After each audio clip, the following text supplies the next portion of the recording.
अस्सलाम वालेकुम ख़वातीन और हज़रात, मैं हूँ इसरार अहमद कसाना और जिस तरह कि आप देख रहे हैं सुहेब मरगूब साहब हमारे साथ मौजूद हैं और बहुत ही इम्पोर्टेंट जो कल डिसीजन लिया गया है इलेक्शन कमीशन की तरफ से और जिसके बारे में अक्सर लोग जो हैं वो ये कह रहे हैं कि आइन को तोड़ दिया गया है और सुप्रीम कोर्ट के डिसीजन की तौहीन की गई है और ज़ाहिर है कि सुप्रीम कोर्ट की भी तौहीन हुई है।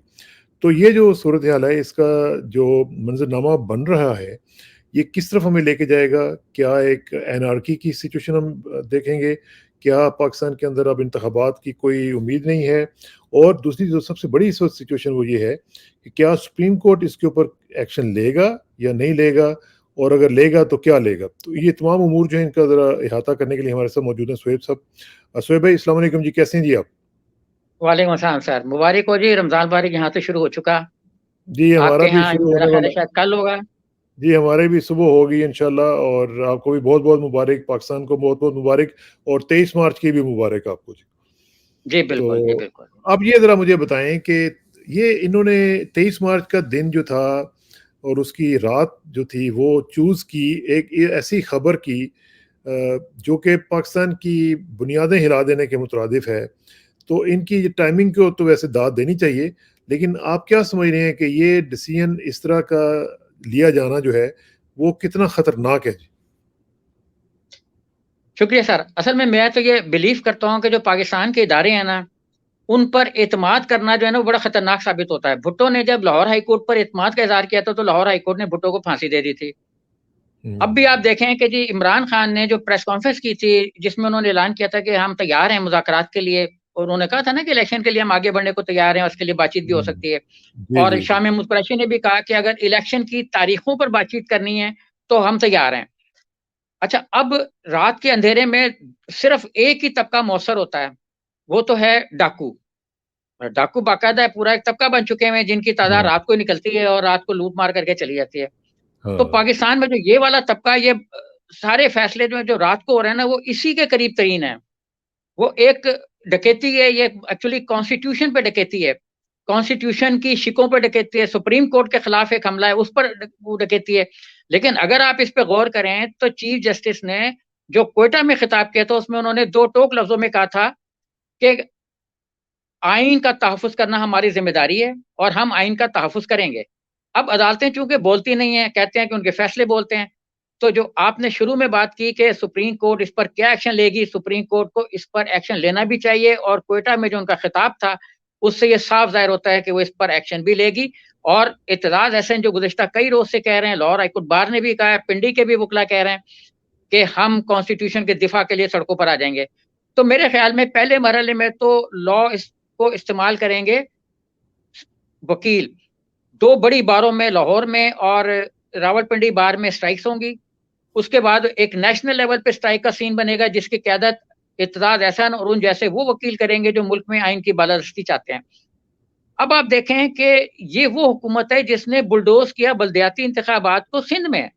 एक तरफ तो हाँ, वो कह रहे हैं ना कि हुकूमत वो वाली बनने वाली है इन इंतखाबात के नतीजे में, जो 30 अप्रैल की बात कर रहे हैं, वो हुकूमत बनेगी जो आगे केयर टेकर नहीं होगी और नेशनल असेंबली के इलेक्शन कराएगी।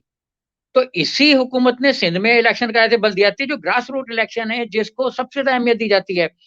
उसमें भी अगर इसने धांधली की, जिसके इल्ज़ामात जमात इस्लामी मुसलसल लगा रही है और साबित भी कर रही है, तो जब ये इल्ज़ामात इन पर इतने लगे हुए हैं, तो यही कैसे इलेक्शन करा देंगे? और आप ये देखें कि राना सनाउल्लाह का स्टेटमेंट आया दोपहर को कौमी असेंबली में।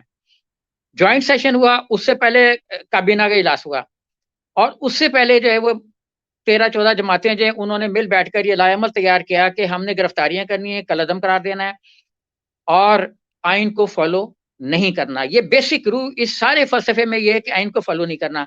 और इदारों ने ये साबित किया कि उन पर एतमाद का इज़हार करना या उनको समझना कि शायद किसी मरहले पर वो सही हो जाएँ, ये मुमकिन नहीं है। इदारा मीन्स इलेक्शन कमीशन, कहीं आप अंदर ना करा दें, इदारे से मुराद इलेक्शन कमीशन ही है। तो ठीक है, वो ठीक। इलेक्शन कमीशन पर एतमाद करना। अब आप देखें कि ये कह रहे हैं कि हालात ठीक नहीं, और टी उसने अपना राना सनाउल्लाह ने कौमी असेंबली में ये इज़हार किया कि जनाब, जब सुप्रीम कोर्ट ने 30 अप्रैल की तारीख दी, तो वो भी आईनी मुद्दत से बाहर थी। बेशक आईनी हुँ, मुद्दत से बाहर थी, लेकिन उसके पीछे एक आईनी सपोर्ट थी जो आईनी इदारे ने कर दी हुई थी। और हाँ, अगर ये आईनी सपोर्ट ना होती पीछे मौजूदा हुकूमत के, राना सनाउल्लाह के, तो वो शायद अभी जेलों में होते, क्योंकि राना सनाउल्लाह की हुकूमत उस वक्त कायम हुई ना जब इमरान खान की हुकूमत को खत्म करने के लिए सुप्रीम कोर्ट ने रात के 12 बजे अदालत खोली। अगर हाँ, चीफ जस्टिस रात को अदालत ना खोलते और स्पीकर नेशनल असेंबली को ना कहते कि आप अदम एतमाद पे कार्रवाई करें, तो इस वक्त भी इमरान खान हुकूमत में हो सकते थे और इस हाँ, वक्त भी असेंबली टूटी हुई थी। तो ये वही कोर्ट थी जिसने राना सोनाला को वो रास्ता दिया जो अब वो कहते फिर रहे हैं कि कानून अपना रास्ता लेगा। कानून हुँ, के सारे रास्ते जो है ना वो इस वक्त चाहे कानूनी तरीके से हो, चाहे गैर कानूनी तरीके से हो, गैर आईनी तरीके से हो, ये सारे रास्ते इमरान खान के घर की तरफ जाते हैं, ज़मान पार्क की तरफ जाते हैं। गिरफ्तारियाँ करनी है तो कानून अपना रास्ता उधर को ले रहा है, गिरफ्तारियाँ नहीं करनी है तो दूसरी तरफ जा रहा है। अब आप देखें कि इन्होंने सुप्रीम कोर्ट के फैसले के बाद से सुप्रीम कोर्ट के फैसले पर अमल दरामद के लिए किस कदर गिरफ्तारियां की हैं। हाँ, अगर इस तरह की गिरफ्तारियां बिलावल के जो नाना जान थे उनके दौर में होती या जरदारी के जो सुसर साहब थे, दोनों असल में तो एक ही है ना, जुल्फ़िकार अली भुट्टो। तो हाँ, अगर उनके दौर में इस तरह की गिरफ्तारियां होती तो मैं तो कहता हूँ पूरी पीएनए अंदर होती, आधा पाकिस्तान जेलों में होता है। जिस तरह के मुकदमे बना रहे हैं कि एक आदमी 70 किलोमीटर दूर बैठा हुआ है तो उस पर भी मुकदमा बन गया, एक आदमी 2 किलोमीटर दूर है उस पर मुकदमा बन गया, एक आदमी 375 किलोमीटर दूर पिंडी में है तो उस पर भी लाहौर में कोई गड़बड़ का मुकदमा बन गया। जैसे हुँ, इमरान खान ने कल ऐलान किया कि मुझे तो पता ही नहीं था कि मुकदमे, हम तो समझ रहे थे सेंचुरी करने वाले हैं। हाई कोर्ट में सर पता ये लगा कि 143 के करीब मुकदमे हैं। तो वाह! अब आप देखें कि इसका मतलब ये है कि पंजाब पुलिस और इस्लामाबाद पुलिस के पास सिर्फ 2 काम हैं, ऑपोज़िशन को हरासा करना, गिरफ्तार करना, मुकदमे बनाना, बाकी हुँ। काम ही कोई नहीं हो रहा है। और इसीलिए कराची में आप देख रहे हैं कि कितनी डकैतियाँ हो रही हैं, लाहौर में आप देख रहे हैं कितनी वारदातें हो रही हैं। तो डाकुओं को फ्री हैंड है, लेकिन सियासतदान लेकिन फ्री नहीं है। लेकिन इस वक़्त मुझे बताएँ कि ये जो इलेक्शन कमीशन का जो ये डिसीजन हुआ है, ये ऐसे तो नहीं हुआ ना? आप खुद कह रहे हैं कि इदारों का नाम नहीं हम लेते, लेकिन फिर भी जिनकी वजह से ये इतना बड़ा एक्शन लिया गया है, ये ज़ाहिर है कि कुछ ना कुछ अशीरबाद है और उसके पीछे एक पूरा होमवर्क होगा। क्योंकि शाहीन सरवाई साहब का मैं एक ट्वीट देख रहा था, उन्होंने कहा जी कि उनकी मीटिंग हुई थी चीफ साहब की दूसरे लोगों के साथ, तो उन्होंने कहा जी मुझे नहीं पता, मुझे इलेक्शन अप्रैल में नहीं चाहिए। और जैसे वो बादशाह सलामत करते हैं, उसी तरह उन्होंने कहा जी कि मुझे I don't want elections in in in April. तो अगर इलेक्शंस नहीं होंगे अप्रैल में, तो क्या ये पर्सनल व्हिम्स के ऊपर और पर्सनल ख्वाहिशात के ऊपर पूरा मुल्क चलेगा और आइन वगैरह की कोई हैसियत नहीं रहेगी बाकी? देखें इस वक़्त आइन से इन्हिराफ या कानून से इन्हिराफ जो है वो पूरे यूरोप में अदम इस्तेहकाम का बाइस बना हुआ है। आप देखें ना फ्रांस में क्या हो रहा है, जर्मनी में क्या हो रहा है, पोलैंड में क्या हो रहा है, आपस की टसल है। तो इंडिया में तो हम देख रहे हैं कि क्या हो रहा है। तो ये सारा कुछ आइन और कानून से इन्हिराफ है। अब ये जो एक बड़ी सोच है ना ताकतवर किस्म की कि जिसके पास लाठी है उसके पास भैंस भी है, तो वो फ़लसफ़ा इस दुनिया में नहीं चलेगा। ये वो फ़लसफ़े पुराने दौर के थे कि जब किसी को पता भी लगता था उसने कह दिया, एक आदमी ने दूसरे को कह दिया जी ऑर्डर जारी हो गया, अब हमें अप्रैल में इंतखाबात नहीं चाहिए। इसका मतलब ये है कि उनको अप्रैल के बाद मुल्क भी नहीं चाहिए। देखें ये जो लोग ये सोच रहे हैं कि इंतखाबात नहीं चाहिए, वो ये सोच रहे हैं कि मुल्क नहीं चाहिए। जब एक बड़ी मशहूर हुई सुर्खी अखबार की कि इधर तुम उधर हम, अब्बास जी अख्तर हाँ, साहब ने अपने आवाज़ अखबार उधर में से। लगाई आज़ाद में। हाँ, और जब ये सुर्खी लगी इधर तुम, तो इधर तुम उधर हम का पस मंज़र वही था, पीपल्स पार्टी इसकी दबा के तर्दीद करे कि हमारा ये मकसद नहीं था, भुट्टो ने ये नहीं कहा था। उन्होंने तो कहा था वहाँ तुम जीते हुए हो, यहाँ हम जीते हुए हैं, तो मकसद तो यही था, इधर तुम उधर हम। तो अच्छा उसके बाद उन्होंने सेशन नहीं बुलाया, फिर ये बातें मंज़र-ए-आम पर आई कि सेशन ना हुआ, तो पाकिस्तान टूट जाएगा। अच्छा, यहाँ एक आदमी ने कहा कि अगर सेशन हो गया तो पाकिस्तान टूट जाएगा। अब आप देखें कि जो बेसिकली पाकिस्तान 2 लख्त हुआ, वो हमने 70 का जो मैंडेट था, उसका एहतराम नहीं किया। मैं फिर ये जुमला दोहराऊँगा कि 70 के मैंडेट का एहतराम ना होने से जो है ना, वो पाकिस्तान 2 लख्त हो गया, क्योंकि हम जब अक्सरियत की राय को उस एक जुमले से बुलडोज़ करते हैं, जो आप भी हुँ, फरमा रहे हैं कि मुझे 30 अप्रैल को इंतखाबात नहीं चाहिए। हाँ, जब किसी ने ये कह दिया कि मुझे कौमी असेंबली का इजलास नहीं चाहिए ढाका में, ढाका हाँ, में सर इजलास हो रहा था ना कौमी असेंबली का, तो बिल्कुल, इन्होंने कहा कौमी बिल्कुल। असेंबली के 2 इमारतें क्यों हैं, ढाका में क्यों है, लाहौर इधर अपना पाकिस्तान में क्यों है? तो हमें ये 2 इजलास असेंबलियों के 2 सेशन नहीं चाहिए। तो जब ये बात हुई, तो पाकिस्तान बचा नहीं, क्योंकि हमने अक्सरियत की राय को बुलडोज़ कर दिया। अब इस वक़्त आप देखें कि दुनिया में जो सबसे बड़ी दहशतगर्द जमात है, उसको पीटीआई को बना के पेश करने की कोशिश हो रही है। और हाँ, अगर कराची में हालात खराब हुए तो कोई पता नहीं कि मुराद अली शाह साहब जमात इस्लामी को भी टेररिस्ट डिक्लेयर कर दें। कह तो रहे हैं हुँ, ना कि भाई हंगामे हाँ, बंद करो, हम सख्ती से निपटेंगे। सख्ती से हाँ, निपटना क्या है? सख्ती से निपटना ये है कि ताकत का अंधा इस्तेमाल, और वो इस्तेमाल जो मैं समझता हूँ कि मुझे कानून ने दे दिया है। अब एक ऐसी हुकूमत को जो अक्सरियत में नहीं है, जिसके पास अक़लियत का वोट बैंक है, जो सारे ज़िमनी इलेक्शन हार चुकी, वो कानून को कह रही है कि तू अपना रास्ता ले, और सारे रास्ते जैसे मैंने कहा कानून के तो उठ के उधर ही हुँ, जाते हैं। तो चीफ इलेक्शन कमिश्नर ने जो रात को किया, इससे पहले भी उन्होंने बहुत से फैसले एट द 11th आवर किए हैं। देखिए ना, हाँ, कराची में बल्दियाती इंतखाबात कराने का फैसला एट द 11th आवर, और सारे फैसले उन्होंने हुक्मरानों की मंशा के मुताबिक किए हैं। पीटीआई को उन्होंने डिस्क्वालीफाई किया हुक्मरान की मंशा के मुताबिक। हुँ, अब जो ताकतवर लोग थे, उन्होंने जब देख लिया कि सारा कुछ गलत हो रहा है, जब पीटीआई को उन्होंने फॉरेन फंडिंग की जगह, ज़ाहिर है वो नहीं साबित हो रहा था, तो उसमें उन्होंने दूसरे में मुलविस करने की कोशिश की और ऐसा रास्ता बना दिया कि उसको हुँ, किसी न किसी तरीके से गैर कानूनी जमात डिक्लेयर कर दिया जाए। देखिए ना, चीफ इलेक्शन कमिश्नर तो पूरा रास्ता बना चुके हैं अपनी तरफ से। उनकी तो हाँ, जो आखिरी 2 लाइनें बाद में भी ऐड की, जिसमें लोग भी पूरे नहीं थे, मतलब मेंबर भी पूरे जिनके सिग्नेचर्स नहीं थे, अगले दिन लिए गए। तो उनकी तरफ से सामान तैयार है कि ये पार्टी गैर कानूनी है, ये टेररिस्ट पार्टी है। और राना सनाउल्लाह भी कह चुके हैं, उनकी इस्लामाबाद पुलिस भी कह चुकी हुई है, पंजाब पुलिस भी कह रही है जी हमले हो रहे हैं। अच्छा, हमलों की डेफिनिशन क्या है?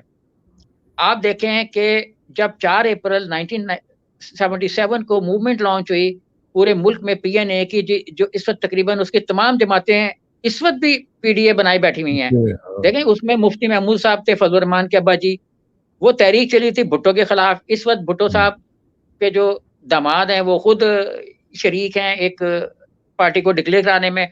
उस वक़्त भुट्टो साहब ने नैब पर दहशतगर्दी का मुकदमा बनाया था, लेकिन बाद में ये सारे भुट्टो के खिलाफ इकट्ठे हो गए। इस वक़्त भी वली खान की जो जानशीन है, उनकी पार्टी शामिल है। तो ये हुँ, एक्चुअली जो पीएनए के जानशीन थे सारे के सारे लीडरों के, वो वो अभी इस भी वक़्त, मौजूद हाँ, वो इस वक़्त इमरान खान के खिलाफ इकट्ठे हुए हैं, और उस वक़्त उनका टारगेट था भुट्टो। इस वक़्त उनका टारगेट है इमरान खान, और भुट्टो के जो जानशीन है वो इसमें इकट्ठे हैं, बिलावल साहब भी हैं। फ़र्क सिर्फ़ इतना है कि जानशीन, उस वक़्त वो ऑपोज़िशन में थे और अब वो हुकूमत में खुद हैं। हाँ, अब हुकूमत में। अच्छा, दूसरा सर ये है कि उस वक़्त जो इलेक्शन कमीशन था, वो बिल्कुल बेजान था। जस्टिस सज्जाद अहमद शान उस वक़्त चीफ इलेक्शन हुँ, कमिश्नर थे, जिनके बेटे बाद में चेयरमैन सेनेट बने, वसीम सज्जाद साहब। हुँ, तो उनका रोल भी यही था, उनकी बरतरफी का मुतालबा पीएनए की जो मूवमेंट थी, उसमें टॉप पर था। केयरटेकर गवर्नमेंट, बाद में इस पे वो थोड़ा-सा पीछे हट गए थे कि केयरटेकर के बगैर काम चल जाएगा।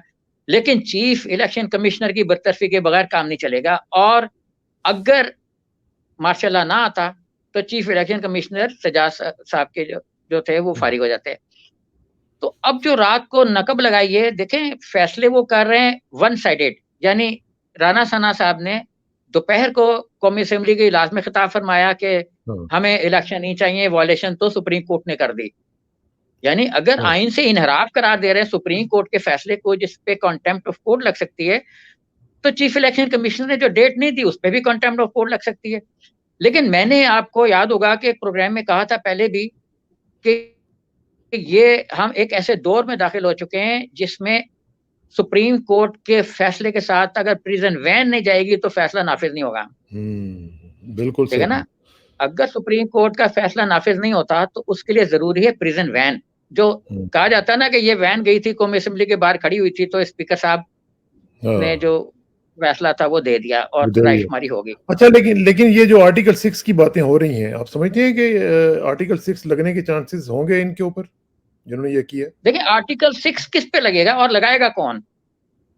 देखिए, आर्टिकल प्रिज़न वैन 6 के तो बगैर। रोज़, आइन तो मैं पहले भी अर्ज़ कर चुका हूँ कि आइन तो रोज़ टूट रहा है। लोगों हुँ, को उनके हकूक नहीं मिल रहा, आइन टूट रहा है। आटे की लाइनों में 3 लोग, मैं तो शहीद ही कहूँगा ना, कि एक रोटी के लिए जो लोग हाँ, जान से गए, तो हम उनको क्या कहेंगे? मतलब वो उस एक ऐसी हुकूमत में, ऐसे मुसलमानों की हुकूमत में, जिसमें एक राशिद खलीफा ने ये इरशाद फरमाया था कि अगर एक जानवर भी, एक कुत्ता भी हुँ, प्यासा मर गया दरिया के किनारे भी, तो ज़िम्मेदार मैं होऊँगा, बासपुस मुझसे होगी। और यहाँ बुनियादी ज़रूरत रोटी के लिए 3 लोग जान से गए, तो बासपुस तो किसी से क्या होनी है? मतलब हाँ, कानून सही, अपना रास्ता ले रहा है, और सारे रास्ते कानून के कहीं एक ही रास्ते में जाके रुके रुक हुए ही हैं। जा रहे हैं।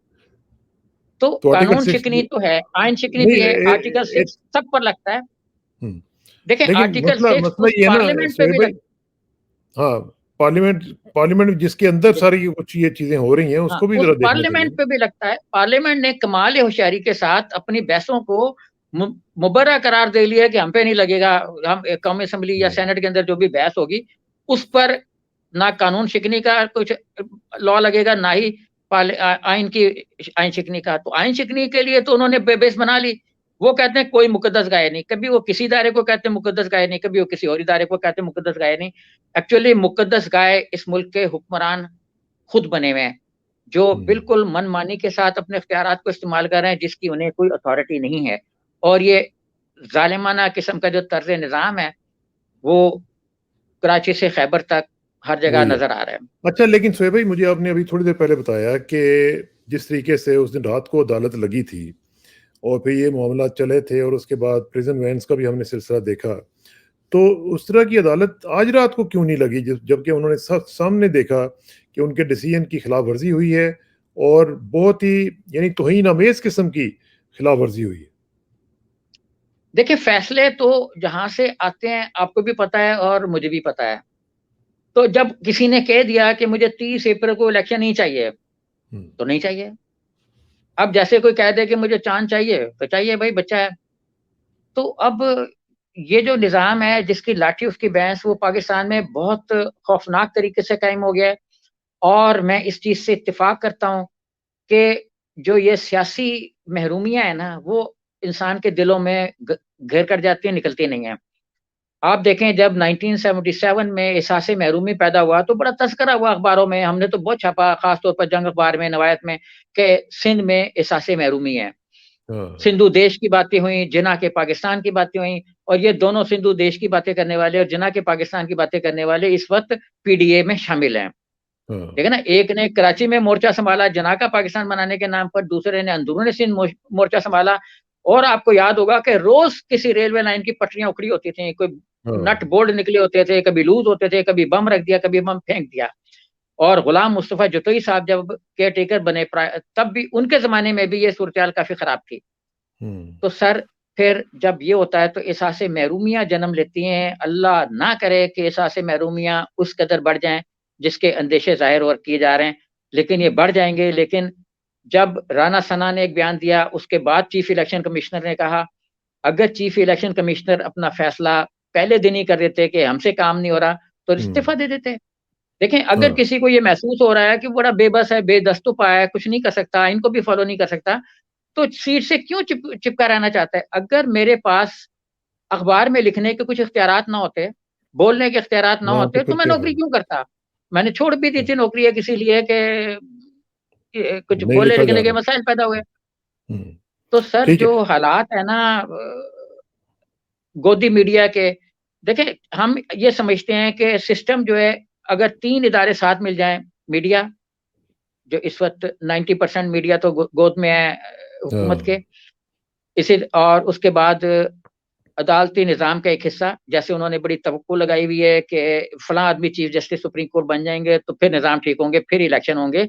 जो मरियम नवाज़ साहिबा बार-बार कह रही हैं, तराजू के पलड़े बराबर, तराजू बराबर, तराजू बराबर, तो वो हम्म, उसकी बैकग्राउंड में यही है कि फलाँ आदमी चीफ जस्टिस बन जाएगा, तो हमारा तराजू ठीक हो बिल्कुल। जाएगा। अच्छा, इदारों को साथ मिलाकर वो चाह रहे हैं इलेक्शन हो, तो ये सारी वॉयलेशन है। अभी आप देखिएगा रात तक जो है इस पे वुकला के, ज़ाहिर है सारे तो नहीं होंगे क्योंकि बहुत हम्म, से वुकला को लीगल एडवाइज़री मिल रही है, कुछ को मिलने वाली है। और लीगल हाँ, एडवाइज़री बड़ी लुक्रेटिव जॉब है आजकल, क्योंकि उसकी सैलरी तो कम होती है, लेकिन उससे मुफ़ादात बहुत हासिल हो जाते हैं और नाम के साथ एक हम्म, टैग लग जाता है। तो हाँ, ये मामलात अब काबू में नहीं रहेंगे, अगर बज़ाहिर फ़ौरी तौर पर एहतजाज उस किस्म का ना हुआ, जिस किस्म का लोग समझ रहे हैं या चाहते हैं हो, या ये समझ रहे हैं कि अगर इस किस्म का एहतजाज होगा, तो फिर ही ऑपोज़िशन होगी, तो फिर वो तो शायद फ़ौरी तौर पे ना हो, लेकिन तो ये लोगों के दिलों में रह जाएगा और ये मुल्क सुप्रीम की कोर्ट के सलामती पास के लिए खतरनाक। सुप्रीम कोर्ट के पास क्या चॉइसेस हैं इस वक़्त? वो क्या कर सकते हैं? इसको रिवर्स कर देंगे या क्या करेंगे?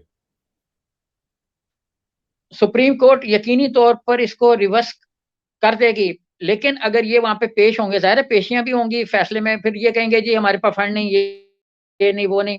लॉ एंड ऑर्डर का मामला सुप्रीम कोर्ट मुस्तरद कर चुकी। उसके बाद जो बाकी के मामला थे फाइनेंस की कमी के, वो भी सुप्रीम कोर्ट मुस्तरद कर चुकी कि तुम्हारे पास क्या 20-30 अरब रुपया नहीं है तो मुल्क चल कैसे रहा है। तो ये मामला सुप्रीम कोर्ट पहले मुस्तरद कर चुकी है। लेकिन अब ज़ाहिर है चूँकि जो फाइलिंग की डेट है, टाइम है, वो निकल चुका हुआ है। कब आपने नॉमिनेशन पेपर्स माँगने हैं, नॉमिनेशन पेपर तो एसी ने दिए ही नहीं, क्योंकि एसी दिए गए थे ना, हाँ। इलेक्शन कमीशन को एसी। और मैं सर ये भी आपको बता दूँ कि ये बगैर मिली-भगत के मुमकिन नहीं है। ये हुँ। बगैर मिली-भगत के मुमकिन नहीं है। जब तक सारी मिली-भगत नहीं होगी, ये काम नहीं आगे चलेगा, ये मिली-भगत के बगैर मुमकिन नहीं है। तो इसलिए सुप्रीम कोर्ट जो है, वो कुछ भी नहीं, इसमें कोई मौसर नहीं साबित होगी, उसके फैसले उस तरीके से नाफ़िज़ नहीं हो सकते हैं।